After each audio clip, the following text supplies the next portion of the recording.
आज की जो स्टोरी है मुझे मेरे एक सब्सक्राइबर ने बताई है, जो उसके साथ हुआ 2024 में। वो बताता है कि उस हादसे के बाद वो आज तक उस ट्रॉमा से निकल नहीं पाया। विशाल हरियाणा के घरसाना का रहने वाला एक आम किसान का बेटा था और घर का इकलौता बेटा भी। उसके माँ बाप की सारी उम्मीद और सारे सपने उसी पर डिपेंड थे। वो पढ़ाई में काफी अच्छा था। फाइनली विशाल की एक आईटी कंपनी दिल्ली में जॉब लगती है। महीने में एक दो बार वो अपने गांव आता है अपने माँ बाप से मिलने के लिए। एक साल हो गया था उसे जॉब लगे। सब कुछ सही चल रहा था। फिर एक दो महीने उसकी लाइफ में ऐसे आए कि वो अपने घर नहीं जा पाया वर्कलोड की वजह से। तो एक दिन उसकी माँ का कॉल आता है कि बेटा तू आया नहीं इस बार। तो वो बोलता है माँ अभी थोड़ा काम ज्यादा है और थोड़े दिन लगेंगे। ये बोल के वो कॉल कट कर देता है और कुछ दिन बीत जाते हैं। फाइनली विशाल का काम खत्म होता है। वो अपने घर के लिए निकलता है शाम के टाइम ये सोचकर कि सुबह तक मैं घर पहुंच जाऊंगा। नेशनल हाईवे 9 पे वो चल रहा होता है काफी देर से। रात के करीब 3 साढ़े 3 बज रहे होंगे उस टाइम। उस हाईवे पर उसकी गाड़ी के अलावा और कोई दूसरी गाड़ी नहीं थी। तो वो सोचता है कि क्यों ना मैं गाड़ी थोड़ी तेज कर लेता हूँ 140 160 के आसपास, तो घर जल्दी पहुंच जाऊंगा। वो अपनी गाड़ी को स्पीड करता है। तभी उसके साथ जो कुछ शुरू होता है उससे उसके रोंगटे खड़े हो जाते हैं।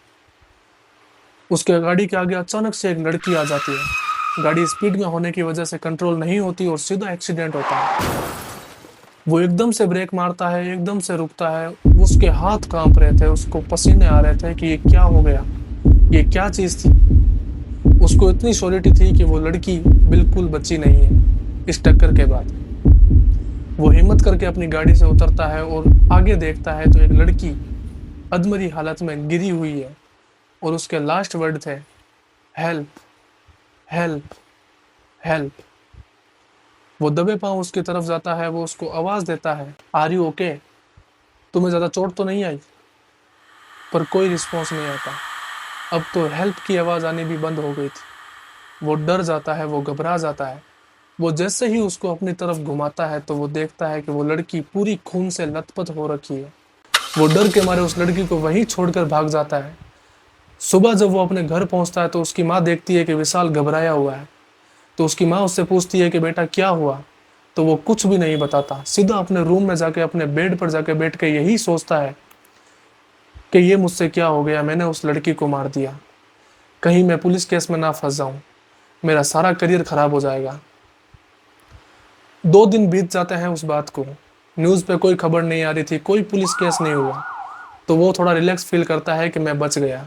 पर असली कहानी अब शुरू होती है। तीसरी रात जब वो अपने घर पर अपने रूम पे सो रहा था तो वही लड़की उसको सपने में दोबारा दिखती है। और वो लड़की उससे बोलती है कि तुम क्यों छोड़ के चले गए मुझे वहां पर। तुम चाहते तो मुझे बचा सकते थे विशाल, तुम्हें ऐसा नहीं करना चाहिए था। वो एकदम से अपनी आंख खोलता है, उसका गला सूख रहा था। वो अपने किचन में जाता है पानी पीने के लिए। तब वो देखता है कि उसकी माँ किचन में आटा खा रही थी। तो वो अपनी माँ को बोलता है कि माँ क्या कर रही हो तुम, ये आटा क्यों खा रही हो, खाना है ना। तो उसकी माँ कुछ नहीं बोलती। वो अपनी माँ को जोर से जाके हिलाता है। तो उसकी माँ बड़ी बड़ी आंखें करके उसको देखने लगती है। उसकी वहीं फट जाती है। वो अपने पापा को जोर से आवाज देता है, उनका गेट नॉक करता है। उसके पापा दरवाजा खोलते हैं। फिर जो विशाल देखता है, उसके पैरों के नीचे से जमीन खिसक जाती है। वो देखता है कि उसके पापा के पीछे उसकी माँ खड़ी है। उसके पापा उसकी माँ उसको बोलते हैं कि विशाल क्या हुआ, क्यों घबराया हुआ है तू इतना, क्यों तुझे पसीने आ रहे हैं। तो विशाल बोलता है कि माँ अगर तुम कमरे में हो तो अंदर किचन में कौन था जो आटा खा रहा था। उसकी माँ बोलती है कि पागल हो गया है क्या तू, मैं तो अभी तक बाहर भी नहीं आई। तो विशाल बोलता है कि मैंने अपनी आंखों से देखा है आपको यहाँ पर आटा खाते हुए, और जैसे ही मैंने आपको हिलाया तो आपने मेरी तरफ बड़ी बड़ी आंखें करके मुझे डराया। तो उसके माँ बाप बोलते हैं कि बेटा तू काम ज्यादा करता है, तुझे नींद ठीक से नहीं आती, ये तेरा एक वहम है, तुझे डरावना सपना आया है और कुछ भी नहीं। वो तीनों इस बात को नजरअंदाज करते हुए अपने अपने रूम में जाकर सो जाते हैं। अगली सुबह जब विशाल कोई काम से अपने घर से निकलता है गाड़ी लेकर, तो वो चल रहा होता है। तभी उसके आगे वाले शीशे पर एक लड़की का हाथ आता है। वो एकदम से गाड़ी रोकता है, ऐसा मानो कि गाड़ी के ऊपर कोई बैठा है। वो गाड़ी रोकता है, गाड़ी के बाहर निकलता है और देखता है कि बाहर कोई भी नहीं है।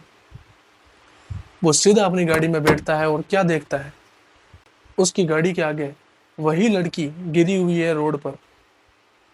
वो गाड़ी को बैक करता है आगे वाले शीशे में देखकर, और वो क्या देखता है, एक लड़की खून से लथपथ उसकी बैक सीट पर बैठी है।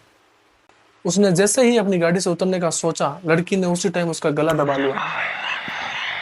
उसने जैसे तैसे कर अपनी जान बचाई, गाड़ी से उतरा और भाग के गया अपने घर और अपने माँ बाप को सब सच बताया कि क्या हुआ था मेरे साथ जब मैं घर आया था। उसकी माँ सब समझ जाती है कि वो लड़की वहां मरी, कोई पुलिस केस नहीं हुआ, कोई भी न्यूज़ पे खबर नहीं आई, तो वो लड़की गई कहाँ। उसकी माँ उसको एक बाबा के पास लेके जाती है। वो बाबा को जाके विशाल सब सच बताता है। फिर बाबा ने जो बताया, माँ बेटों के दोनों के तोते उड़ गए। बाबा बताता है, जिस लड़की को तूने मारा वो लड़की पहले से ही मरी हुई है, एक कार एक्सीडेंट में उसी हाईवे पर। उस दिन उस आदमी ने भी वही किया जो तूने किया, उस लड़की को वहीं छोड़कर भागना सही समझा तूने। तब से लेके आज तक वो लड़की ऐसे ही गाड़ियों के आगे आती है और मरती है। जो कोई इंसान उसको अधमरी हालत में देखकर उसकी हेल्प करता है, उनको हॉस्पिटल ले जाने का सोचता है, वो लड़की आधे रास्ते में ही उनकी गाड़ी से गायब हो जाती है और उनको वो कभी परेशान नहीं करती। पर जो इंसान उसको अधमरी देख के भी वहां से भागना सही समझता है अपनी जान बचाकर, वो उनका पीछा तब तक नहीं छोड़ती जब तक कि उसकी जान ना ले ले। बात बहुत गंभीर हो चुकी थी। माँ बेटे दोनों उसी जगह बैठ गए थे और पसीने छूट रहे थे माँ बेटों के दोनों पे। माँ बेटे ने दोनों ने पूछा बाबा से, बाबा इसका उपाय क्या है अब। बाबा बताता है, उसी जगह पर वापस जाओ और वहां जाकर माफी मांगो कि आगे से कोई भी ऐसा हादसा हुआ तो मैं मदद करूंगा, चाहे कुछ भी हो। दोनों माँ बेटे निकलते हैं उसी जगह जाने के लिए।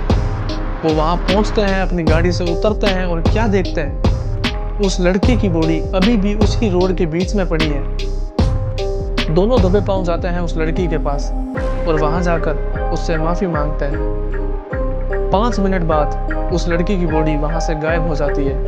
वो दोनों अपने घर चले जाते हैं और सब सही हो जाता है।